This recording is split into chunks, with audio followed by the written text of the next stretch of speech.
Okay, well, good evening, everyone, and welcome to this sort of fairly seasonal talk. Like a lot of Galanthophiles, I've constantly wanted to sort of try and extend the season of sort of snowdrop interest. And there are quite a lot of early flowering varieties which will flower from October through until Christmas. And they seem to be getting more and more popular with every year. I suppose the best known of the sort of true autumn flowering snowdrops is Galanthus reginae-olgae. This is actually subspecies reginae-olgae, which typically flowers in the autumn before the leaves, or just as the leaves are really starting to emerge. And the name comes from the Queen of Greece, Queen Olga. It's often called Queen Olga's snowdrop, and it comes from parts of Greece, including Corfu. Various names have been used for it in the past, such as cossarensis and rachelet, but these are now seen as synonyms of reginae-olgae, although in some collections they are maintained as distinct varieties, if you like, because there are sort of subtle differences for collectors. But as I say, they are included now within this species as not being sufficiently distinct. One of the best known forms of Galanthus reginae-olgae is Cambridge, and I first came across this in Dryden's Monavelin's list. She'd obtained material, I believe, from Cambridge Botanic Gardens originally, hence the name. But until about 1989, she was actually selling it as Galanthus cossarensis, and then the name was then sort of changed to the more familiar Cambridge. It's a good variety, quite a good garden variety, fairly vigorous.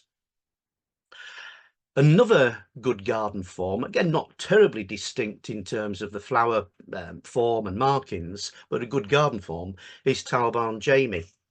This is one of Peter Moore's selection. Peter Moore, of course, ran Talbarn Nursery in Kent and is perhaps best known for his work on cyclamen, but this is one of the snowdrops which he introduced, and again a good doer, often producing two scapes, and it's actually named for his father. Hyde Lodge is quite a sort of chubby but quite tall variety of reginae-olgae. It's from Herbert Ransom, who had also grown this as cossarensis in the past. And he'd actually worked at the Giant Snowdrop Company at Hyde Lodge, hence the name. Again, one that can be quite easily grown in the garden. I grew it on a raised bed outside without any trouble. One with quite a different flower form, again with sort of longer, narrower petals, is Alex Dogood. This was originally assigned to the sort of winter spring flowering forms, which is subspecies vernalis, but it kind of sort of crosses over, if you like, between the two. It's a cultivar which flowers usually over the Christmas period, and is sometimes called Mr. Dogood's Christmas snowdrop. It's named after a former owner of Edram Nurseries. Quite a number of selections have been made by Melvin Jope, and they have sort of Greek names. I think many of them are sort of Greek female names. And I've grown a number of these over the years. This particular one, Eleni, is a nice selection. It's got a good scent to it. But I think probably the one that does best for me of Melvin's selections is Tessera. This in most years tends to produce 4 outers and 4 inner tepals, and so makes it sort of quite distinct compared to most of the other selections that are available. Interestingly enough, this year nearly all the flowers in the clump have actually come as free by freeze, and this is it in the autumn. You can see most of these just look like a standard Galanthus reginae-olgae. Hopefully they'll sort of revert back to the 4x4s. And there it is again, really lovely snowdrop. Notice as well, flowering well before the leaves are emerging. Green-tipped forms of reginae-olgae are becoming increasingly available. This is one which isn't named, it's just in a friend's greenhouse, just a sort of seed raised selection. But there are a number of name selections such as Melvin's Hope, Anne-Marie Key and Ruby's Green Dream, which are all available. Ruby's Green Dream, which you can see here, was originally offered as Ruby Baker and has now been sort of changed to the correct name, if you like. One called Fortinii, which again is one of Melvin's selections, has much more green on it and is a very sort of desirable plant. And you've also got pure white forms. Some people might call them albinos. I've been told off for calling them that in the past. So as I say, just pure white, I'll say today. And this is Blanc de Chine, which is a monk silver introduction, a really, really lovely plant, particularly I think in this light. It generally has pure white flowers.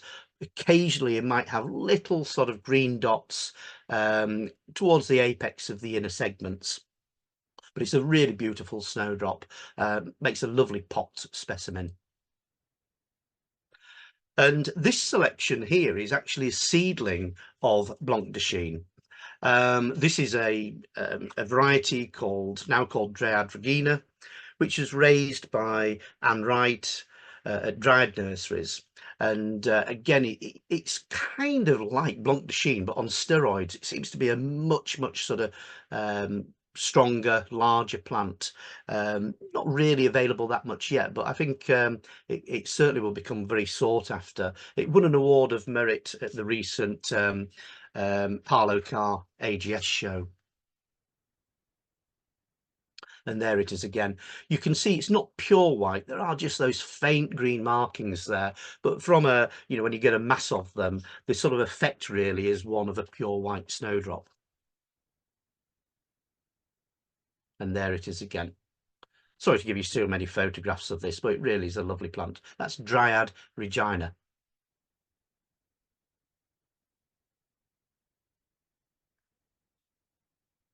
Now, superficially similar to Galanthus reginae-olgae, but in reality not that closely related, is Galanthus peshmenii.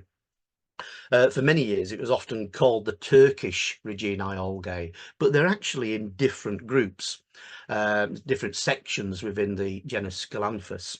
Galanthus reginae-olgae is part of the nivalis section and related to nivalis and plicatus, whereas peshmenii is more closely related to Galanthus elwesii. When the leaves are developed, one way of sort of checking is that the central glaucous stripe that you find in Galanthus reginae-olgae is actually lacking in peshmenii. But when you see the two at this stage, it can be really quite difficult to tell them apart. Galanthus peshmenii was only described in 1994 by Davis and Brackell, but it had been introduced by Martin Rix from the Greek island of Castelloritza in 1974. And the island is only about 2 to 3 kilometers off the shore from Turkey, so obviously grows very closely to where the Turkish populations are found in Antalya in southern Turkey. And as I say, this gave rise to the common name of the Turkish reginae-olgae.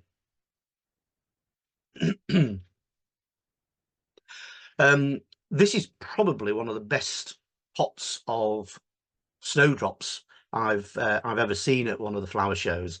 It's Ian Kidman's Farrer medal winning pot of Galanthus peshmenii back at Harlow Carr in 2016. As you can see, an absolute tremendous plant. And again, the leaves are only just starting to pop through with some of the flowers at this point. This would be in October. And so again, it makes a really good pot specimen because there's no leaves to get in the way of the flowers. Really quite a sort of remarkable looking plant. And there's just a sort of close-up of them. You can see the flowers are very, very similar to reginae-olgae. Difficult to tell them apart at this stage. There's a little bit of variation between Galanthus peshmenii forms. The markings do vary a little bit, and there are some green marked forms now starting to become available. One called Green Flight is a selection from Yorglebsa. But this is Castellorizzo, which is the selection, as I say, from the Greek island of Castellorizzo. You can see in this form the marking is much more pronounced, and also the leaves are quite well developed at flowering time. And Green Flight here, with just those sort of little markings you see on the tips. Again, just a sort of another selection. It's one of a number of sort of green marked forms which are starting to become more and more available. Now, Anne Wright has recently introduced some new autumn snowdrops, which are supposed to be from a cross between Galanthus reginae-olgae Cambridge and Galanthus peshmenii, with reginae-olgae being the seed parent. Anne's not totally sure whether the cross was successful. However, the resulting plants are really lovely plants, which I think will make a sort of real impact on the show benches in the coming years. They all have good vigour and large flowers and a good fragrance as well. They're also fertile. Of the ones that Anne has named, they're all given the Dryad prefix, and they're all named after aristocrats, which I think seems to be quite appropriate. This is Princess, and there's just a sort of close-up of her. You can see a sort of typical sort of Chinese bridge marking. And Duchess has a much broader marking on that sort of inner segment. And there again, just a sort of close-up of her in Anne's greenhouse. You notice as well that the leaves are just starting to come through at flowering time. And there's just a close-up of Duchess. The marking is not quite halfway up the inner segments. And then the other two are Dryad Countess, again, which you see here. The marking's a little bit like, I suppose, a pair of spectacles. And the last one is Dryad Baroness, which again, good large flowers, a really impressive plant, and that. And I think, as I say, these will become really quite sought after in the coming years.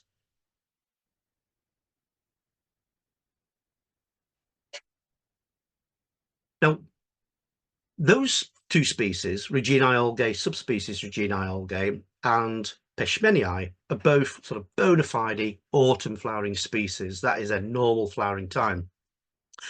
But many of the other snowdrop species do have autumn flowering forms, and certainly early flowering forms. Galanthus plicatus, for example, typically flowers in the normal season in February, but there are selections of it which will flower pre-Christmas. And I think probably the best known of all of them is Free Ships. This is really the classic Christmas snowdrop, and here it is actually in Anne's garden, and it's certainly one of my favourites. It was found by John Morley at Henham Park in Suffolk back in 1984, and as I say, has since made really quite an impact in the sort of snowdrop world in terms of being one of people's favourite snowdrops because of its early flowering nature. And there it is again. You can't really see the marking here, but it's a sort of a blurred X-shaped marking in the centre there. It's got lovely sort of rounded flowers. A less well-known clone, which was actually selected at the same time by John, is the slightly later and perhaps not quite as interestingly named Henham number 1. It's got, as you can see, quite a broad green marking on the inner segments, but because it flowers a little bit late, a little bit after Christmas perhaps, it's never really proven to be quite as popular with collectors. However, another early cultivar, and in fact probably about the earliest of the plicatus, is this one. This is Mary Helly Hutchinson. Sometimes it will flower as early as November, and it originated from a garden near Dublin in Ireland. And again, quite a broad green marking on the inner segments. And there's just a close-up of it. It sort of looks like a pair of feet at the end there, doesn't it, in that particular shot.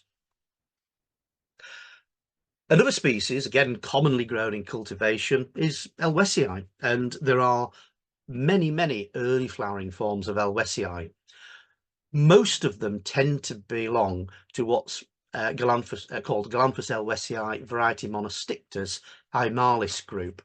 It kind of covers a sort of multitude of fairly closely related plants with sort of similar characteristics. One of the earliest of the elwesii forms is this one, Remember, which, as you might gather, should be flowering for the 5th of November. With me, it rarely does, unfortunately. But as I say, it's typical of the hymalis group in that it's only got a single green marking, not the two that you see in variety elwesii. This one, I must admit, is a little bit larger than you normally see in most of the monostictus forms, which has a more of a bridge-shaped marking. But as I say, the early flowering nature suggests it should be in this group. Remember, by the way, was introduced by John Morley back in 1992. Another fairly popular form of elwesii is Donald Sims early. Donald Sims was in Cambridge, and possibly came from Sir Frederick Stearns' garden at Highdown. It has a fairly sort of a narrow V-shaped marking to the inner segment. And so again, relatively distinct when you actually see it in the garden. It's not terribly fully open here, but you can see it's quite a tall V-shaped marking. And here it is at Glenchantry Gardens.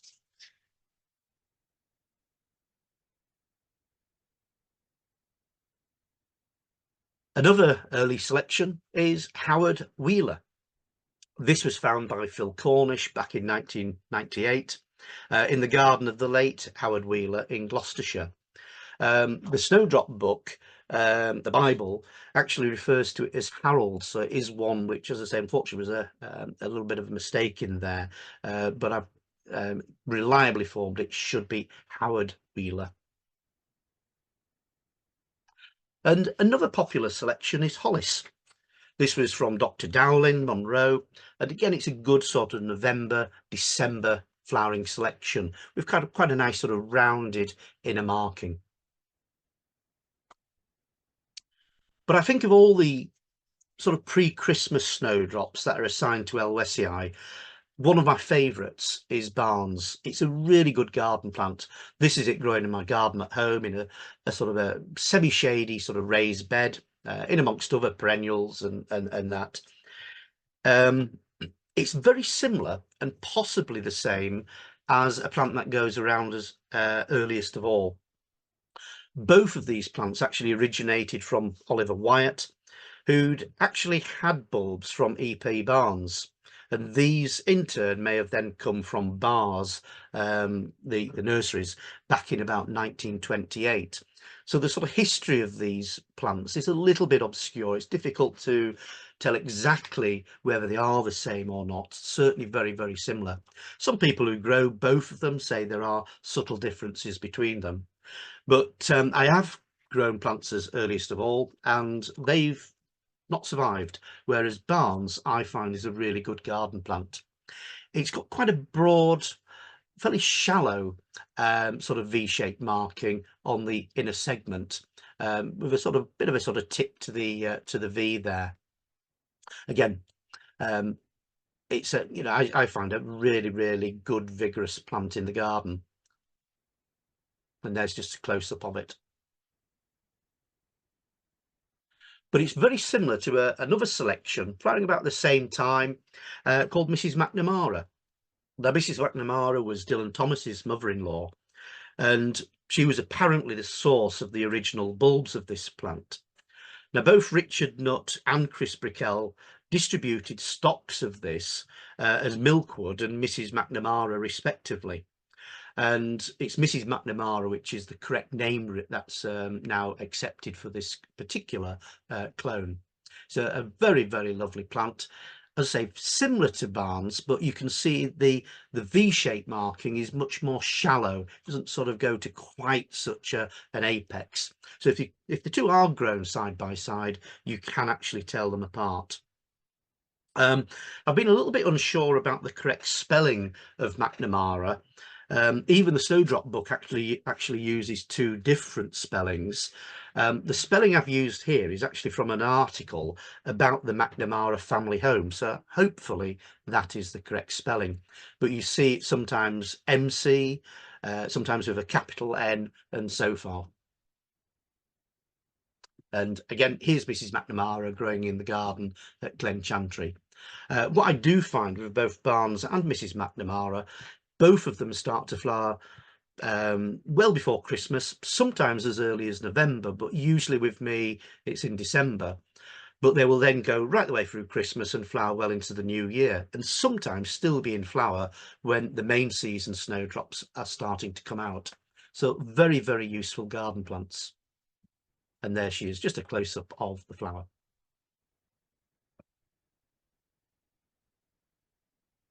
A number of the early flowering snowdrops have names like Remember, which suggests when they should be flowering. And of course, Santa Claus should be flowering over Christmas. It's one of a number of, as I say, elwesii cultivars with these sort of seasonal names. It was selected by Timothy Clark at Neverall Manor, probably around 1980. And as you can see, it's got quite a broad marking on the inner segment, much larger than the ones that you see on Barnes and Mrs. Macnamara. And Gabriel, which was named by Allen Street, this has very large flowers and also quite a large ovary as well. So again, quite a distinctive variety. And then the final of three with these sort of quite seasonal names is Epiphany. This has quite a narrow, fairly small marking, a sort of little sort of rounded bridge-shaped marking there. And obviously, as the name suggests, tends to flower as we go into the new year. This is one of David Bromley's selections, and again quite distinct because of the marking. And notice as well how the tips of the inner segment sort of curl back on themselves as well.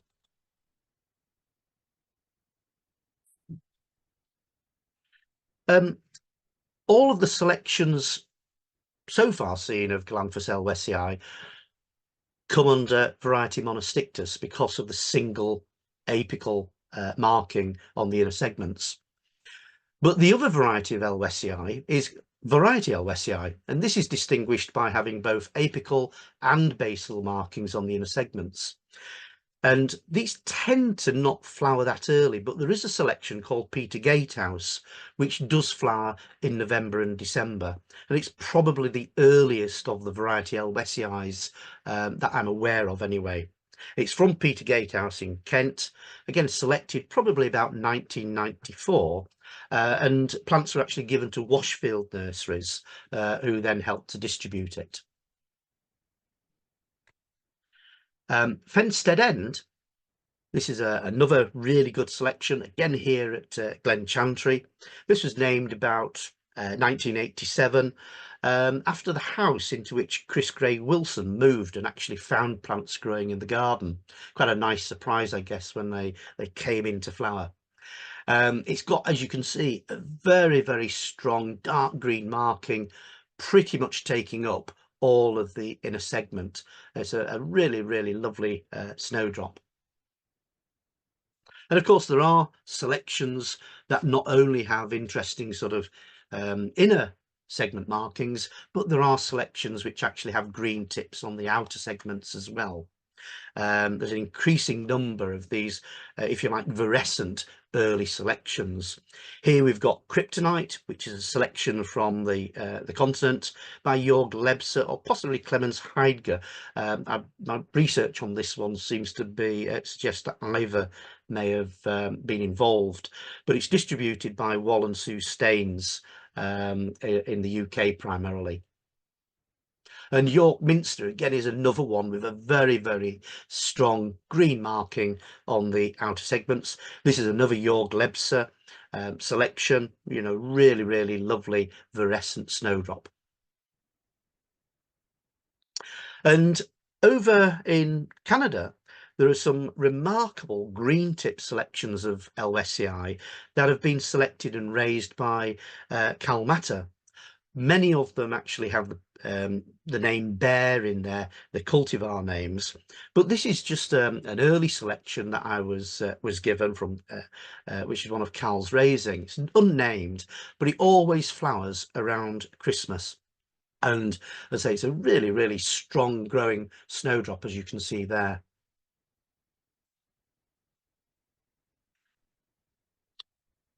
Smaragd splitter, which I believe means emerald splinter or shards or chips in German and Norwegian, and I think a number of sort of Germanic languages, is again a sort of interesting sort of snowdrop. It's probably the first of the so-called epoch or terugiform type snowdrops. It's not purely terugiform or epoch in that the outer tepals are the sort of normal length, but they do have some characteristics with the inner tepals. As you can see, they've got a little notch. The markings on the outers as well look similar. It's quite trim-like in some respects. I refer to these sometimes as partial terugiform snowdrops, and again in the typical sort of February snowdrops there are numerous new selections of this, but this is, I think, probably the first of this flower form that flower in the autumn, and again a nice addition to any collection. That's Smaragd splitter. Hope I'm pronouncing it correctly.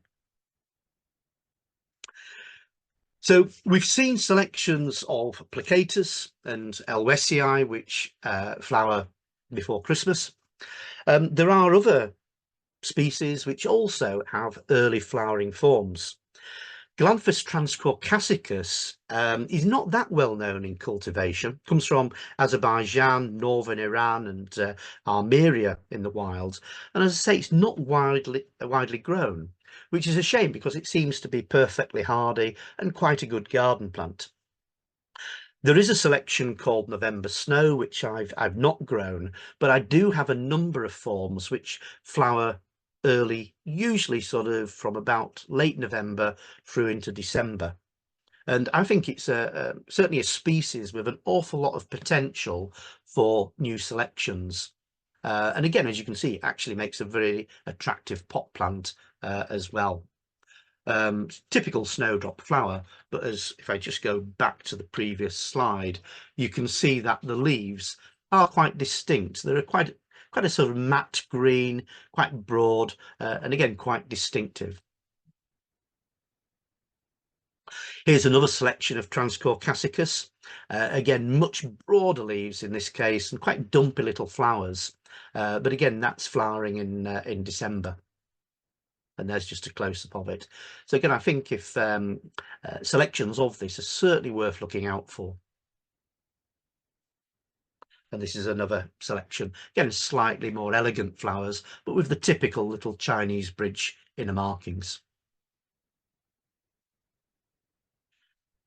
Now, another species with huge potential, I think, for selections and increasing the range of snowdrops that we grow is Galanthus bursanus.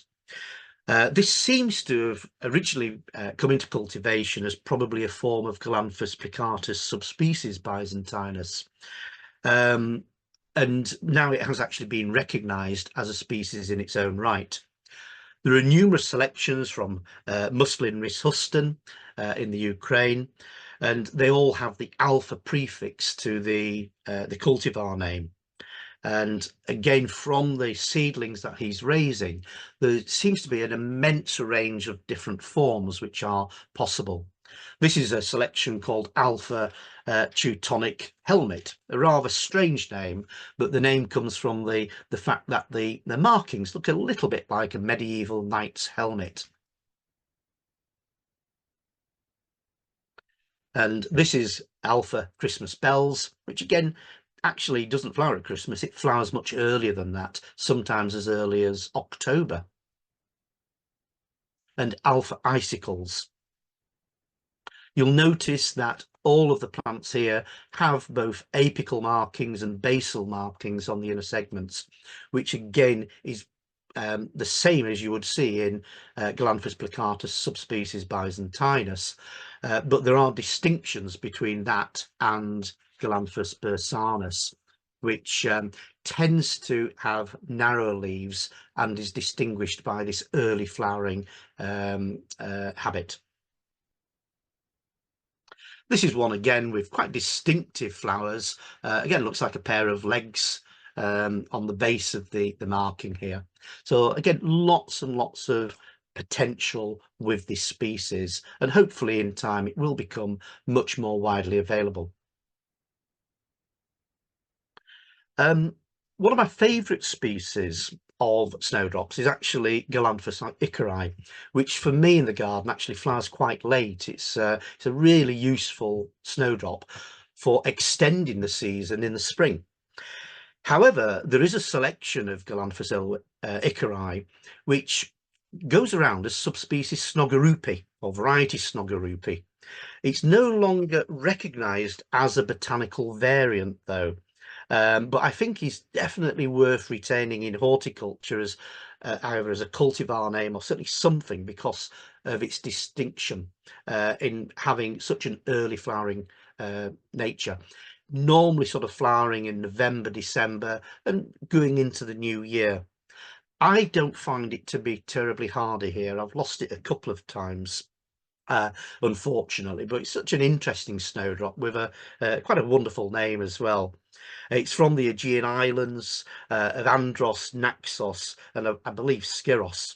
And it's the Greek botanist Kamari who actually named it. But as I say, no longer recognised by Plants of the World Online as being a separate subspecies of variety.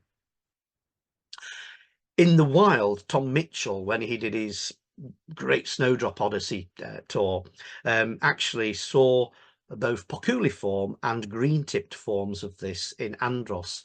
So again, it's potentially that there are other quite interesting forms of it that could come into cultivation in time. Here it is at Glen Chantry. Towards the end of its season, actually, you can see the leaves are very fully developed and the flowers just starting to go over. But as I say, it's really quite distinct compared to other forms of Galanthus icari that are in cultivation. You can tell Galanthus icari from Warrenovii in this much larger marking that they have, which usually extends to around halfway up the inner segment.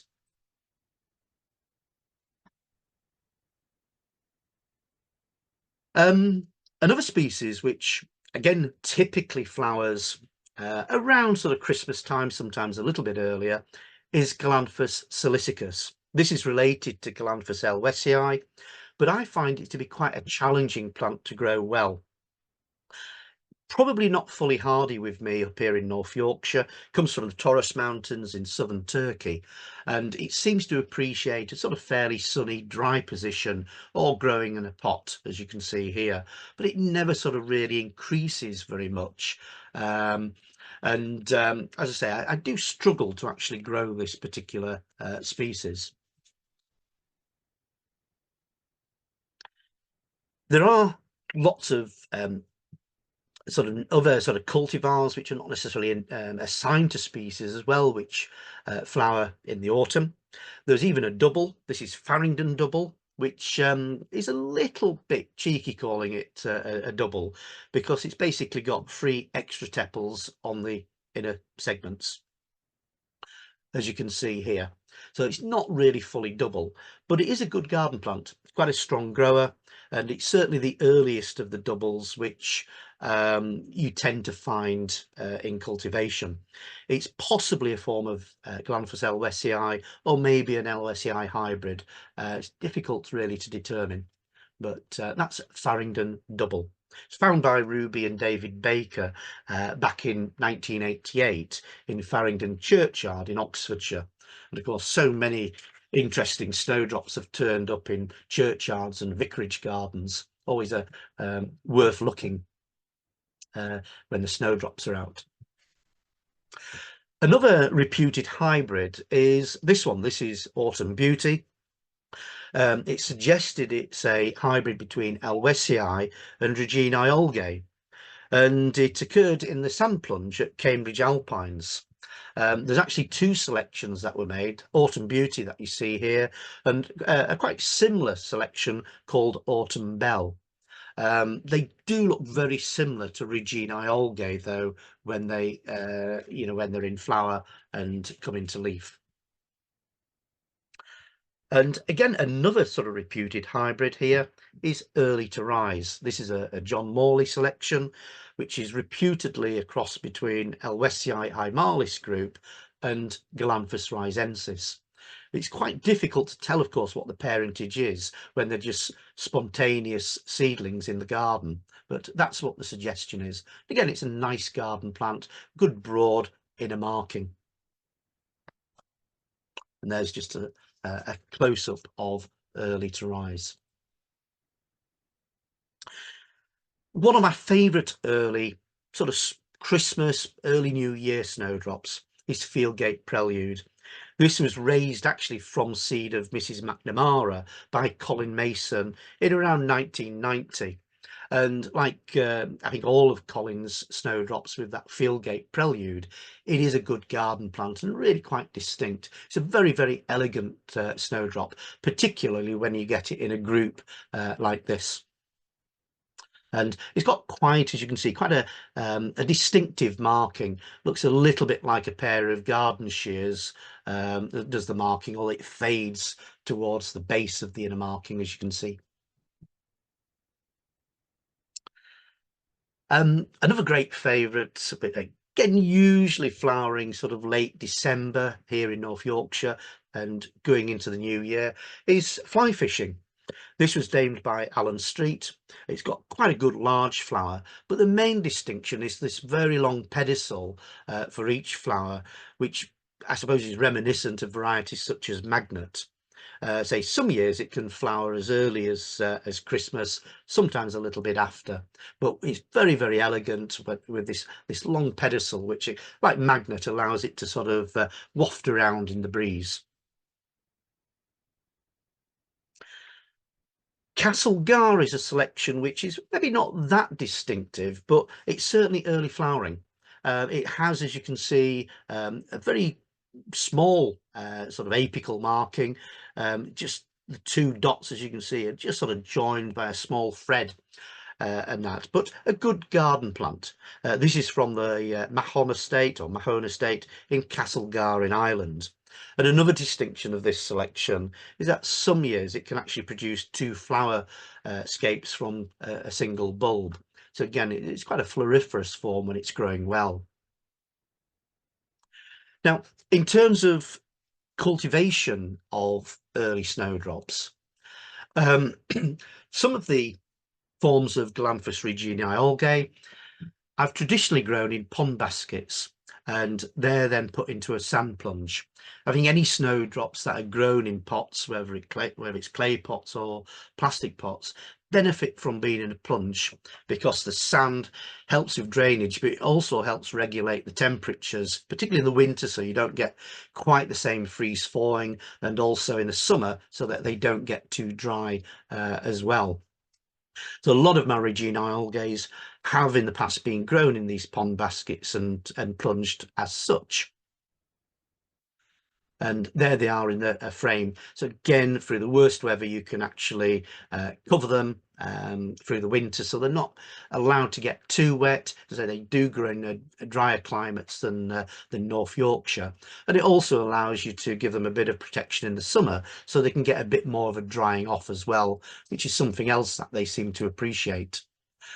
One of the problems, of course, of growing snowdrops in pond baskets is that the roots come through the base. And so once they're in full growth like this, it is best not to move them and therefore prevent damaging the roots. However, if you grow them in clay pots, that isn't as much of a problem. There are a few problems sometimes associated with the early snowdrops, and One of the main ones which you find is that because there are so few snowdrops in flower in the autumn, those that do come into flower seem to be very vulnerable to things nibbling them. This is remember one year, and as you can see, both flower buds have been nibbled off by something. Possibly slugs and snails, possibly mice, but also birds as well, such as pheasants will do this. So again, one of the benefits of growing some of these selections in bulb frames or alpine houses is that you tend to find that the flowers don't get nibbled quite so much as they do in the garden. Like all snowdrops, there are problems such as narcissus fly and also stag, which is quite a nasty fungal disease. Quite a number of growers now swear by this particular product. Trichoderma and bacillus, which are sort of fungal and bacterial selections, which seem to have an antagonistic effect against some of these pathogenic fungi. It's been used increasingly by a number of growers.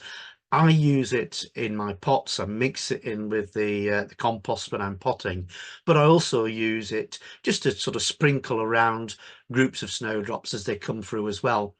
It's quite difficult to tell whether it is actually having an effect, but I've certainly noticed an improved vigour with some of the plants in the garden. And hopefully, as I say, in time, it might get rid of stag in the garden, which I find to be a major problem, particularly in some of the wetter areas of the garden. I'm sometimes asked about, you know, what are the best varieties, which are your favourite ones, and it varies all the time. But if I was to just suggest 5 snowdrops which help to sort of give you a continuation of colour from October right through until after Christmas, and are actually quite good garden plants as well, I think these would be 5 good contenders. Barnes, which I've already mentioned, is just about my favourite early snowdrop. Flowers for such a long time. Fieldgate Prelude will take up the mantle as you go into Christmas and that. And of course, Mrs. Macnamara. You don't necessarily have to grow both Barnes and Mrs. Macnamara. They are similar, but good garden plants. Free Ships, of course, everyone has to grow, really. It's such a good name. We saw Free Ships come sailing in, and it certainly is a snowdrop that you can tick off plants that are in flower on Christmas Day. And of course, to bring the season as early as possible into the autumn, you really need to grow forms of Galanthus reginae-olgae. I find it much easier outside than peshmenii. And there are lots of different selections, but the one which I find is the best doer for me is Tessera. If you like showing, there are, of course, free alpine shows at the moment in the autumn, late September and October. And so again, you need to sort of look at growing species and selections which flower early. And that would include selections of Galanthus bursanus, peshmenii and reginae-olgae. And all of these three species do lead themselves quite well, or lend themselves rather quite well to pot culture. I have produced a list of early cultivars, which is available on request, and I think maybe was put in the chat as well when this talk was done. It does need updating, but there are several hundred early snowdrop cultivars now named and listed. You know, there's a tremendous array of them, new ones coming out every year. The Snowdrop and Galanthus files Facebook page is a really good source of finding out about new selections that are available. There's the Daffodil, Snowdrop and Tulip Yearbook, which again tends to list new selections of snowdrops that you know, become available each year. And Beth Otway, who goes by the name Pumpkin Beth, produces a really useful guide to snowdrop events, including those that the AGS runs, on her website, which you can get links through from social media. So there's quite a lot of different sources of information that you can use now for finding out about the latest sort of snowdrops and so forth. And that's the end. Thank you very much for listening. And all I need to say now is have a very Merry Christmas. Thank you.